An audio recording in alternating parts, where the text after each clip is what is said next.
මම දෙවතු බස්නායක අපේ කම්පැනි එක එන්ඩෙව් ලංකා ප්‍රයිවට් ලිමිටඩ් යටතේ අපි ජෑම් ಜಾති 6ක් පමණක්, නෙක්ටර් ಜಾති 6ක් පමණක්, ෆෘට් පල්ප් ಜಾති 6ක් පමණක් අපේ මාකට් එකට රිලීස් කරනවා ෆ්‍රේසා කියන බ්‍රෑන්ඩ් එක යටතේ. අපි 100% natural product තමයි අපි එළියට දෙන්නේ. අපි artificial flavors, ingredients මුකුත් add කරලා නැහැ. ඔක්කොම ස්වභාවික දේවල් වලින් තමයි add කරලා තියෙන්නේ. අපේ එන්ඩෙව් ලංකාවේ ආරම්භය ඇතුළතේම මගේ ඊට කලින් පටන් ගත්ත එක තමයි අපේ කඳුරට D&D exports කියන එක. ඒක දීර්ඝකාලීනව වෙනකොට අපි ඒක fresh fruits and vegetable කරගෙන එන අතරේ අපි දැක්ක පොඩි බාධක කීපයක් විදිහට දැකේ අපිට යන්න පුළුවන් distance ගොඩක් අඩුයි. ඉතින් අන්න ඒක customers ලගේ request ගොඩක් තිබ්බා. ඒවත් එක්ක තමයි අපි තීරණය කරේ ඇත්තටම අපිට මේ වගේ value added product එකකට යනකොට එකක් මිල ගණන් වල තියෙන වෙනස්කම් ඒ වගේ මේකත් ඊපස්සේ යන්න පුළුවන් market එකේ expansion එක තියෙනවා, ලොකු requirements එකක් තියෙනවා, විවිධාංගීකරණය කිරීමේ ලොකු හැකියාවක් තියෙනවා. ඉතින් අන්න ඒ වගේ දේවල් ගොඩක් හේතු කරගෙන තමයි මාකට් එකේ ඩිමාන්ඩ් එක තමයි අපි තීරණය කරේ මේ වගේ වැලියු වැඩ ප්‍රොඩක්ට් එකට යමු කියන අදහස ආවේ මට මූලිකව. අපේ මූලිකවම ප්‍රොඩක්ෂන්ස් පටන් ගත්තේ ලීටර් 5 10ක් විතර වගේ පොඩි ප්‍රමාණයක් තමයි අපි මූලිකවම ස්ටාර්ට් කරගෙන ගියේ. ඉක්විප්මන්ට්ස් ලොකුවට තිබෙන්නේ නැහැ. නමුත් මේ වෙනකොට සාමාන්‍යයෙන් අපි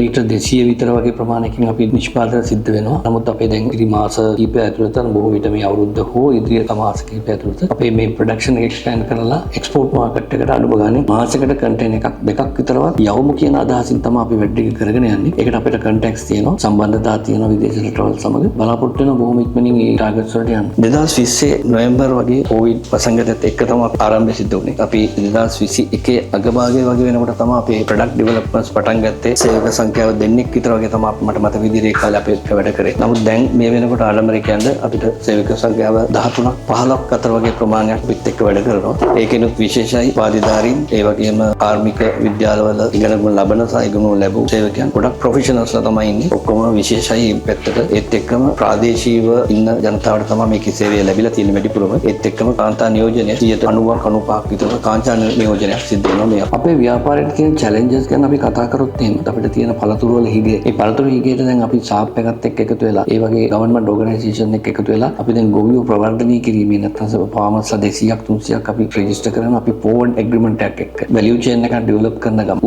උනන්දුව කැපවීමත් එක්ක අපි ඒ දේ හැම දෙයක්ම අපි කොහොම හරි කරගත්තා. මේ තියෙන ජෑම් ප්‍රොඩක්ට් වල රේන්ජ් එක වැඩි කරනවා. ප්‍රොඩක්ට් නෙට් එකේ වුණත් ප්‍රොඩක්ට් රේන්ජ් එක වැඩි කරන අතරතුර ඊට අමතරව අපි ටින් ප්‍රොඩක්ට්ස් වලට එතකොට කාබනේටඩ් මේවා ඊට පස්සේ ජෑම් සෝස් ಜಾති ඒ වගේ නොයෙකුත් විදිහට වේරියේෂන් එකක් අපි කරන්න ඉදිරියට බලාපොරොත්තු වෙනවා. ඒත් එක්කම අපේ කම්පැනි පටන් ගැනීමේ මූලිකම අරමුණක් උනේ අපිට එක්ස්පෝර්ට් කරන්න අවශ්‍යයි කියන තැන ඉඳන් තමයි අපි පටන් ගත්තේ. ඒකෙදි මූලිකම ස්ටේජ් එක විදිහට අපි දැනට ලෝකල් මාකට් එකේ යම් ප්‍රමාණයකට යනවා. ඒත් එක්ක එක්ස්පෝර්ට් යම් ප්‍රමාණයකට යනවා. ඉන්ඩිරෙක්ට් විදිහට එක්ස්පෝර්ට් කරනවා. අනාගතයේදී බොහොම ඈතකදී එන්ඩෙව් ලංකා හරහාම අපේම කියලා වෙනම එක්ස්පෑන්ඩ් කරලා එක්ස්පෝර්ට් කරන්න බලාපොරොත්තු වෙනවා. අපි ඒක තමයි අපේ මූලිකම අවරමුණ. ඒකට අපි කොහොමද ඉක්මනින්ම යන්න බලාපොරොත්තු වෙනවා. මගේ මේ ගමනේදී මාවතගම ප්‍රාදේශීය ලේකම් කාර්යාලයේ කුඩා ව්‍යාපාර සංවර්ධන අංශයේ සහයෝගය මට කොහොමත්ම අමතක කරන්න බැරි තරම්. මොකද අපේ ඉදා ඉඳන්ම මුල ඉඳන්ම අපිට නිතරම උපදෙස් දීලා අපිත් එක්ක නිතරම සම්බන්ධ වෙලා අපේ අඩුපාඩු පෙන්වලා දීලා ඊට අමතරව අපිට ණය පහසුකම් සලසලා දීලා ඊට පස්සේ අපේ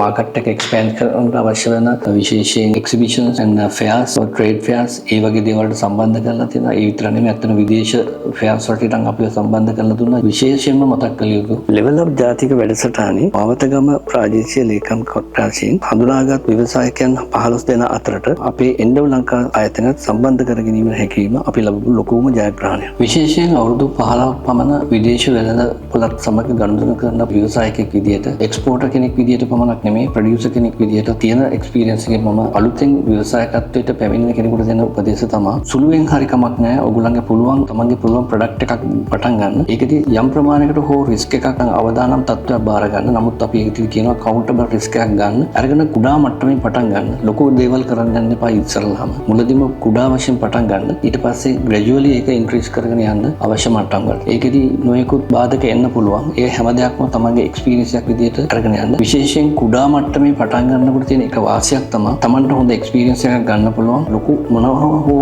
හේතුවක් නිසා පාඩුවක් ලැබුණොත් ඒ පාඩුව හරි අවමයි. ලොකු ලාභයක් මුලදී බලාපොරොත්තු වෙන්න යන්න එපා. ඉස්සල්ලාම මුලදීම අර වගේ ගිහිල්ලා ඊට පස්සේ ග්‍රැජුවලි ස්ටෙප් බයි ස්ටෙප් යන්න බලන්න. එකපාර එක දවසින් දෙකෙන් ලොකු ටාගට්ස් වලට යන්න එපා. එහෙම කරන්න ගියොත් වෙනවා. ගවර්න්මන්ට් ඕගනයිසේෂන් එක සම්බන්ධ ඒව ගැන ලැබෙන පිටුවහල ඔයගලන්ට ගොඩාක් ලොකු දෙයක් ලැබෙනවා. සම්බන්ධ වෙලා ඉස්සරහට කරගෙන යන්න. සුළුවෙන් හෝ යම් දෙයක් පටන් ගන්න උත්සාහ කරන්න.